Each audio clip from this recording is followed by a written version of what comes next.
Assalamualaikum warahmatullahi wabarakatuh. Gilang membenarkan kerah bajunya. Ia menghadap ke kamera dan duduk di kursi berwarna biru di kamarnya. Belum lang, bentar.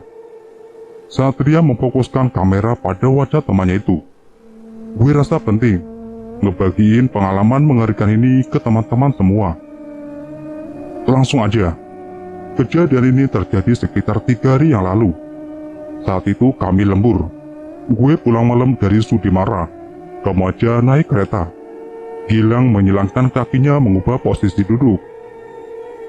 Nah, gue masuk ke dalam kereta terus duduk sambil dengerin musik. Di gerbong itu ada hanya 2 cewek. Masih muda duduk di dekat pintu kereta sambil nunduk. Gue santai-santai aja. Soalnya gue pikir dia lagi tidur. 1-2 stasiun dilewati, tapi belum ada penumpang yang masuk ke gerbong. Maklumlah udah malam dan sepi. Nah, gue tuh bener-bener fokus mainin HP dan gak sempet tengok ke cewek itu. Dan pas gak sengaja gue noleh ke arah dia. Tiba-tiba dia cewek itu ngeliatin gue, dan wajahnya yang datar. Gue kaget banget. Dalam hati, ada apa nih? Gue langsung nunduk lagi dan fokus ke HP. Soalnya pas saya nengok lagi, dia masih tetap ngeliatin gue. Kali ini mukanya tegang, matanya melotot. Gue makin takut sama tuh cewek. Nah, udah gitu, gue dengar suara seorang bayi. Dan gila, bener-bener gila. Gue gak nyangka kenapa tiba-tiba di tangannya ada seorang bayi. Bayi itu berlumur darah dan masih ada tali ari-arinya. Gilang menghembuskan napas berat. Gue ketakutan. Terus lari mau pindah gerbong, tapi pintu gerbong itu malah terkunci. Gue panik. Apalagi tiba-tiba cewek itu nyanyi pakai bahasa Jawa. Entah apa artinya, gue gak ngerti. Yang jelas serem banget. Dan pas gue noleh lagi, dia udah berubah jadi sosok kuntilanak rambutnya panjang banget. Gue nyium bau busuk di gerbong itu. Sambil teriak minta tolong, gue terus berusaha buat buka tuh pintu. Pas gue noleh ke belakang, kuntilanak itu berdiri sambil nyanyi. Sedangkan bayi di tangannya menangis semakin keras. Lu tahu dia ngapain? Wajah Gilang pucat. Dia makan bayi itu. Dari kepala sampai tali ari-ari. Habis itu gue pingsan dan tahu-tahu udah di rumah sakit. Gilang meraih segelas air putih di depannya, lalu meminumnya perlahan. Nah, itu pengalaman mengerikan yang bisa gue share ke teman-teman malam ini. Satria menekan tombol stop kamera dan berhenti merekam. 3 hari sebelumnya, seorang wanita yang sedang hamil besar berjalan terhuyung-huyung di trotoar. Malam-malam ia kabur dari rumah sebab tidak kuat dimarahi terus oleh orang tuanya. Maklum, wanita itu hamil di luar nikah. Pacarnya kabur begitu saja setelah tahu kalau dia hamil. Kandungannya sudah menginjak 9 bulan dan terasa semakin berat saat berjalan. Dia tidak tahu mau kemana. Yang jelas ia tidak kuat tinggal di rumah. Wanita itu masuk ke sebuah pasar tradisional yang sudah sepi.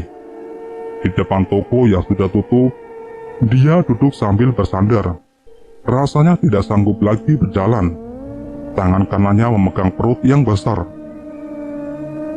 Sesaat kemudian perutnya tiba-tiba mulas. Selangkangannya basah. Dia meringis kesakitan dan berteriak minta tolong. Tapi tidak ada seorang pun yang melintas di sana. Mbaknya mau melahirkan ya? Ia terkejut saat tiba-tiba melihat seorang perempuan berdiri di hadapannya. Tidak sanggup ia menjawab pertanyaan itu, karena rasa sakit yang tidak tertahankan. Saya Jessica, Mbak. Ku bantu ya, biar bayimu selamat. Jessica tersenyum. Lalu ia meluruskan kedua kaki wanita itu. Semakin lama wanita itu menjerit kesakitan. Perlahan Jessica membantu dan terpampanglah perut buncit yang berisi jabang bayi. Melihat itu, Jessica tersenyum. Kemudian dengan kuku-kuku tajamnya, ia meremasnya, membuat perempuan di hadapannya menangis dan menjerit kesakitan. Kuku Jessica akhirnya merobek permukaan kulit. Ia mencabik-cabik perut tersebut dan mengeluarkan dengan paksa jabang bayinya. Tentu saja wanita itu tewas, sementara Jessica membawa kapur yang bertali ari-ari dan masih berlumur darah itu. Ia berjalan perlahan sambil menyanyikan lingsir wangi. Arya. Gerimis membasahi wajah Arya. Ia membuka matanya perlahan. Tubuhnya terasa remuk. Entah berapa ia pingsan, ia menoleh ke sebelah kanannya.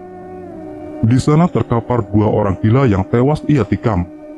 Perlahan ia bangkit, menggelengkan kepala yang terasa sangat pusing. Sambil terhuyung ia berdiri, mengambil pisau yang tergeletak tak jauh darinya. 2 wanita itu sudah pergi. Ia berdecak kesal. Perlahan ia berjalan sesekali terjatuh karena masih pusing. Sebuah tongkat kayu diambilnya, ia gunakan untuk menopang langkah kaki. Sesampainya di rumah, ia melihat Tias duduk di atas kursi bambu dengan tatapan kosong. Arya sudah tahu, ini bakalan terjadi. Kalau sampai tumbal peletnya lari, maka Tias akan tersadar dari pengaruh pelet yang berhenti mencintai Arya. Ceraikan aku. Tanpa basa-basi lagi, Tias langsung melayangkan ucapan menohok. Tidak Tias, Arya duduk di hadapan istrinya. Terserah, yang jelas aku mau cerai. Tias benar-benar sudah sadarkan diri. Rasa cinta yang awalnya menggebu seketika hilang. Tias beranjak dari tempat duduknya dan pergi begitu saja tanpa pamit. Arya sudah menghadangnya, tapi Tias tetap memaksa pergi. Ia tidak sudi lagi bersama Arya. Sesaat setelah istrinya pergi, Arya mengamuk. Ia membanting apapun yang ada di rumah. Tidak ada cara lain agar Tias mau kembali kepadanya. Selain menangkap Jessica, Arya tidak bisa menumbalkan sembarang orang. Darah Jessica cocok untuk tumbal pelet kuntilanak. Maka keesokan paginya, ia bertelanjang badan hanya mengenakan celana panjang hitam, duduk di atas sebuah balok kayu di halaman belakang rumahnya. Sambil mengasah sebuah pisau kecil, dia akan mencari Jessica ke kota dan mengembalikannya ke dalam lubang sumur. Setelah pisaunya tajam, ia memasukkan ke dalam sarungnya yang terbuat dari kulit hewan. Arya masuk ke dalam rumahnya, dan dari dalam lemari ia mengambil sebuah plastik putih. Di dalam plastik itu terdapat helai rambut Jessica. Ternyata ia masih menyimpannya. Rambut itu ia bakar lalu dicelupkan ke dalam segelas air. Bibirnya bergetar membaca mantra. Air itu ditiup lalu ia minum. Seketika ia melihat bayangan Jessica dan Rini berjalan dari desa Balangandang menuju jalan raya. Ia langsung berkemas, memasukkan baju dan perbekalan lain ke dalam tas hitam. Di tengah hujan gerimis, ia melangkah meninggalkan rumahnya untuk memburu Jessica. Sementara itu, Jessica di rumahnya sedang asik menonton drama Korea. Mulutnya sibuk mengunyah keripik singkong. Sesekali ia tertawa menyaksikan adegan lucu. Lalu terkadang kedua matanya berkaca-kaca ketika ada adegan yang sedih. Setiap malam, ia rutin menonton serial drama kesayangannya itu. Jessica, Bu Laila, ibunya Jessica memanggilnya. Ini kenapa baju kamu banyak darahnya? Ia menunjukkan baju Jessica. Kemarin temanku di kantor kecelakaan, Bu. Aku bantu dia antar ke rumah sakit. Jadi darahnya kena baju deh. Siapa teman kamu? Aryan, Bu. Walaupun ragu, Bu Laila mencoba untuk percaya pada anaknya itu. Dibawa kembali baju yang berlumur darah. Itu untuk dimasukkan ke dalam mesin cuci. Sesaat kemudian, smartphone-nya berdering. Sebuah pesan dari Rini. "Jess, lu ada waktu? Besok kita ketemu ya, gue mau ngomong." Tentang Jessica. Ya, wanita itu. Apakah dia masih manusia atau sudah menjadi hantu? Entahlah, masih banyak hal yang harus diceritakan tentang Jessica. Setelah Rini berhasil menyelamatkannya, tingkahnya jadi aneh. Rini yakin kalau masih ada sosok gaib yang menempel di tubuh Jessica. Semenjak kejadian mengerikan di toilet umum itu, Rini mulai menyusun rencana untuk menyelidiki temannya. Kebetulan Rini satu kantor dengan Jessica. Mereka masih sama-sama anak magang di sebuah lembaga kesehatan. Sepulang kerja sekitar jam 7 malam, ia mengikuti mobil Jessica dari belakang. Rini heran, kenapa Jessica tidak langsung pulang, tapi mobilnya malah berbelok ke sebuah restoran cepat saji. Di sana Jessica hanya memarkirkan mobilnya saja. Ia terlihat berjalan dengan terburu-buru ke arah barat. Rini segera memarkirkan mobilnya juga di depan restoran itu.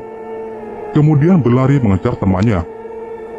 Di depan sebuah gang kecil, Jessica berhenti. Ia menoleh ke belakang. Mungkin ia merasa ada orang yang sedang mengikutinya.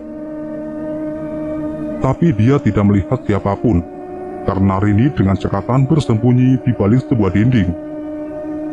Jessica melanjutkan langkahnya kembali. Ia tidak membawa apapun.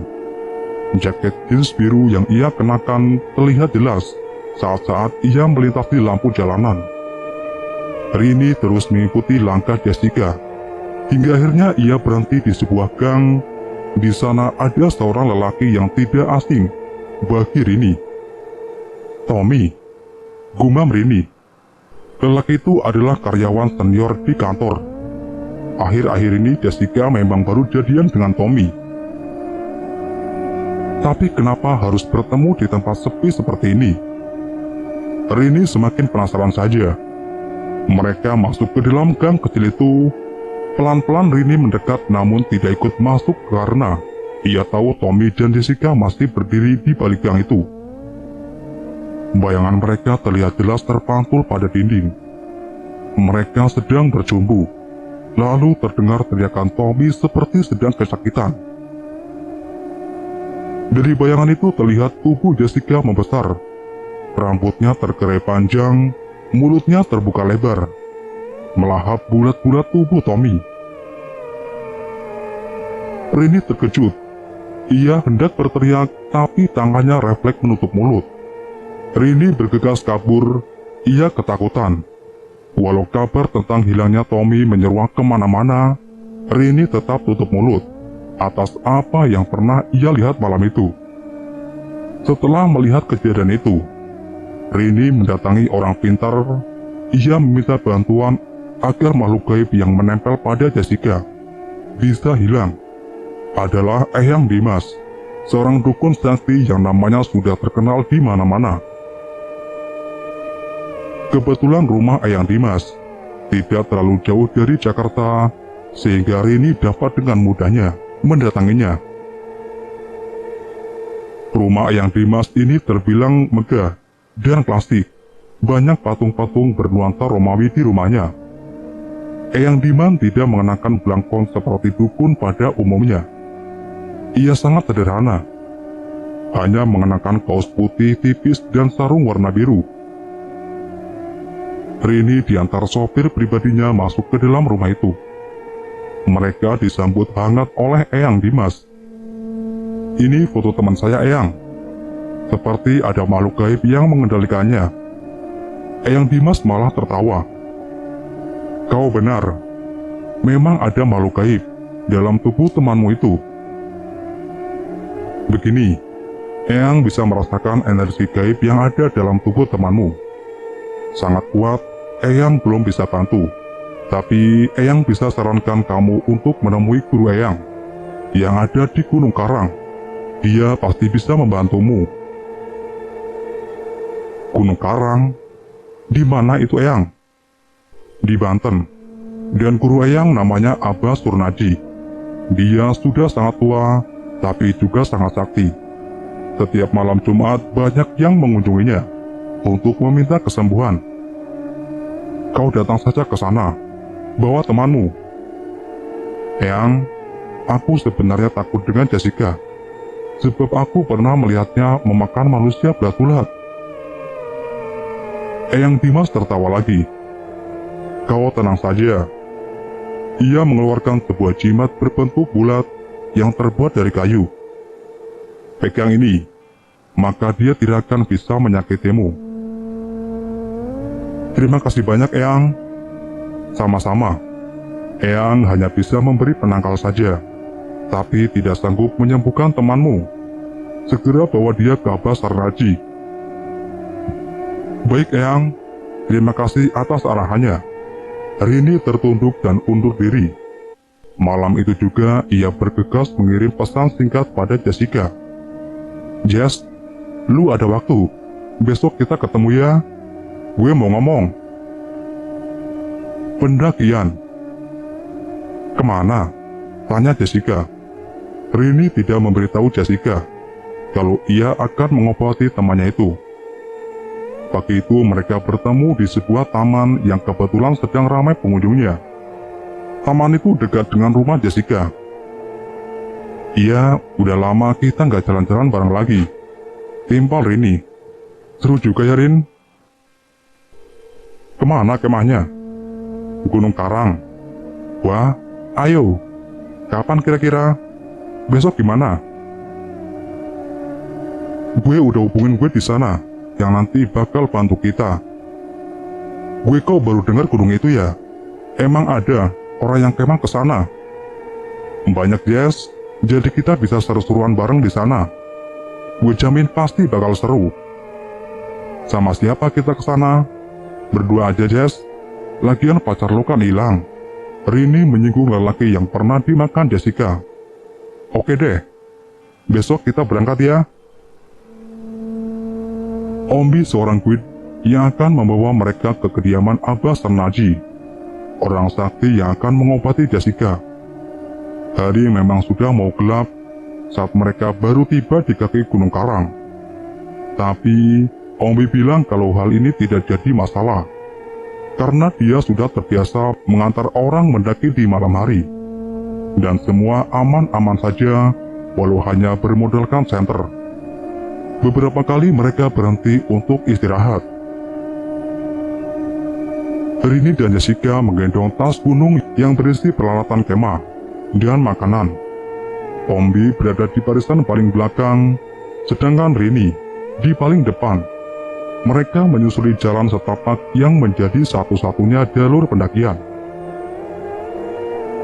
Kita masih jauh, Bi. Oh, mungkin sekitar sejam lagi kita sampai. Ombi tersenyum ramah. Lelaki berumur 26 tahun itu sudah lama menjadi guide para pendaki Gunung Karang. Kebanyakan orang yang mendaki itu ingin melakukan ritual pesugihan atau berobat ke Abah Sarnaji. Sebenarnya Abah Sarnaji bukan hanya sakti dalam pengobatan. Ia juga seorang punjan Gunung Karang. Banyak orang yang mempercayai kalau ia bisa mengendalikan para jin gunung itu.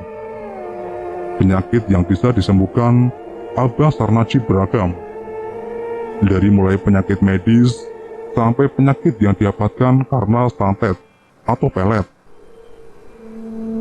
Soal imbalan, semua orang sudah tahu kalau Abah Sarnaji tidak mau dibayar dengan uang, cukup dengan sembako saja.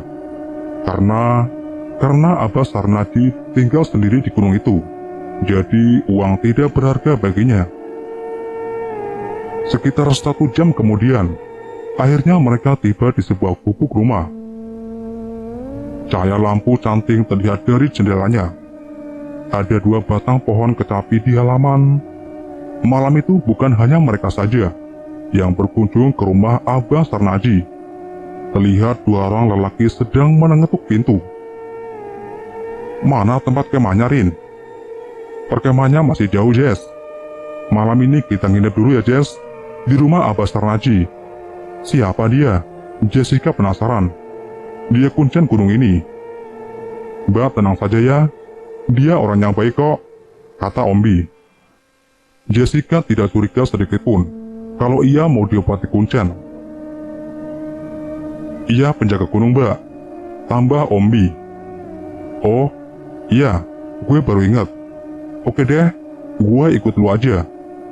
Masuklah mereka ke rumah Abah Sarnaji. Awalnya Rini sempat kaget karena melihat seorang lelaki yang berteriak kesakitan. Ia sedang diobati oleh Abah Sarnaji. Mungkin saja lelaki itu terkena santet atau gangguan gaib lainnya. Mereka duduk di atas kursi panjang yang terbuat dari bambu. Setelah Abah Sarnaji selesai mengobati, segera Ombi menghampirinya dan membisikkan sesuatu. Abah Sarnaji mengangguk. Dilihat dari wajahnya, ia sudah sangat tua. Bahkan kulit di lehernya melambai. Kami dari Jakarta, Mbah. Nama saya Rini, dan ini Jessica teman saya, kata Rini. Mereka berdua duduk di atas tikar pandan. Lampu canting menyala dengan tenang di hadapan mereka. Oh iya, Jakarta. Kalian jangan khawatir, menginaplah saja dulu di sini. Kebetulan Abah punya kamar kosong, ujar Abah Sarnaji. Rini sebenarnya sudah membisiki Ombi agar memberitahu Abah Sarnaji tentang penyakit Jessica. Atas permintaan Rini itulah, tengah malam nanti Abah Sarnaji akan melakukan ritual pengobatan saat Jessica sedang tidur pulas. Maka setelah mereka ngobrol ringan, Abah Sarnaji menunjukkan sebuah kamar kosong. Di dalam kamar itu tidak ada ranjang, hanya ada 2 kasur kapuk yang sudah usang tapi masih layak pakai. Ini kamarnya. Selamat bermalam ya, ujar Abah Sarnaji sambil tersenyum, menampakkan giginya yang tinggal 1. Sedangkan Ombi tidur di atas kursi kayu di ruang tamu. Ia mendengkur saking lelahnya mendaki. Di dalam kamar, Rini sebenarnya hanya pura-pura terpejam. Ia menunggu temannya tidur, agar ritual pengobatan bisa dilakukan. Tengah malam pun tiba ditandai dengan bunyi burung hantu yang terdengar dari luar. Rini bangun lalu menghampiri Abah Sarnaji yang masih duduk sila di ruang tamu. Setiap malam lelaki tua itu memang selalu begadang, membaca mantra-mantra untuk memperkuat ilmunya. Bah, sekarang, kata Rini. Perlahan Abang Sarnaji bangkit, melangkah ke kamar Jessica. Sebuah piring yang dijadikan wadah untuk membakar menyan, ia bawa ke kamar Jessica. Rini membutuh di belakangnya sambil membawa lampu canting. Setelah membaca mantra, Abah Sarnaji meniup tubuh Jessica. Seketika tubuh Jessica bergetar, matanya melotot. Tangannya berubah menjadi hitam legam dan berkuku panjang. Rambutnya tergerai panjang. Tubuhnya membesar, asap mengepul kental. Rini ketakutan. Sementara Abah Sarnaji memejamkan matanya sambil terus merapalkan mantra dalam bahasa Sunda. Siapa kau? Kamar itu penuh dengan asap. Rini tidak kuat. Ia memejamkan matanya, lalu mundur keluar ruangan. Sementara Abah Sarnaji masih di dalam kamar, mengobati temannya. Rini sempat melihat perubahan tubuh Jessica, yang perlahan menjadi seperti kuntilanak. Dari dalam kamar itu terdengar cekikikan suara tawa kuntilanak. Sesaat kemudian Abah Sarnaji melangkah keluar kamar. Tangannya masih memegang piring yang mengepulkan asap kemenyan. Gimana Jessica, Mbah? Abah Sarnaji tidak menjawab. Ia malah berjalan ke halaman rumah. Siapa kau? Tanya Abah Sarnaji sambil menunjuk ke halaman rumah. Rini hendak mengikutinya. Tapi langkahnya terhenti saat melihat sosok lelaki parubaya berdiri di bawah pohon kecapi. Lelaki itu mengenakan belangkon warna hitam jas adat Jawa dengan rantai emas di kantongnya, dan celana hitam cingkrang semata kaki. Abbas Tarnaji mendekati lelaki itu perlahan. Rini tidak dapat mendengar percakapan mereka. Kemudian ia membalikkan badan hendak menengok Jessica yang masih terbaring di kamar. Ia mengipas-kipasan tangannya untuk menyingkirkan asap yang mengepul memenuhi ruangan. Rini mengelus dadanya. Ia bersyukur temannya itu masih terbaring di atas kasur. Maklum, Rini takut temannya hilang lagi. Ia membenarkan posisi bantal di kepala Jessica, dan terkejut saat lengannya menyentuh kepala Jessica. Terasa ada lubang kecil di bagian tengah kepala Jessica. Bukan hanya itu saja, ia juga merasakan ada bercak darah di kepala temannya itu. Ia heran apa sebenarnya yang terjadi pada Jessica. Saat Rini menengok kembali ke jendela, Abbas Tarnaji hilang entah kemana. "Mbah, Abah." Rini berhambur ke halaman sambil menyorotkan senter. Namun Abbas Tarnaji tidak ada. Rini lantas membangunkan Ombi yang sedang tertidur pulas di atas kursi bambu. Ombi terkejut. Ia bangun dengan matanya yang masih terpicing. "Ada apa, Mbak?" "Abbas Tarnaji hilang." "Ah, yang benar, Mbak." "Aku di sini." Suara Abbas Tarnaji terdengar dari kamar Jessica. Buru-buru Rini dan Ombi menghampiri sumber suara itu. Terlihat Abbas Tarnaji sedang mengelus-elus rambut Jessica yang semakin lama semakin basah oleh darah. Rini heran, kapan Abbas Tarnaji masuk ke kamar? Telapak tangan Abbas Tarnaji berlumur darah yang bersumber dari kepala Jessica. Tangan kanan Abbas Tarnaji memegang sebuah gayung yang terbuat dari batok kelapa. Ia mengguyurkan air yang dicampur dengan kembang warna-warni ke rambut Jessica. "Ada apa sebenarnya dengan teman saya, Mbah?" "Ini biasa. Ada jin jahat yang suka sama teman kamu. Jin itu sangat menyayanginya, sama seperti dia menyayangi anaknya sendiri." "Apakah jin itu bisa dihilangkan dari tubuh Jessica, Mbah?" "Bisa-bisa. Kau tenang saja, nak." Abbas Tarnaji kembali mengguyurkan air kembang pada rambut Jessica. "Sini," pinta Abbas Tarnaji. Ombi dan Rini celingukan. "Siapa, Mbah?" tanya Ombi. "Ya Rini, masa kamu?" Mau apa, Mbah? Rambutmu harus diguyur juga." "Kenapa, Mbah?" "Agar terhindar dari gangguan jin jahat." Gayung diletakkan di atas guci yang masih berisi air. Rini manut saja.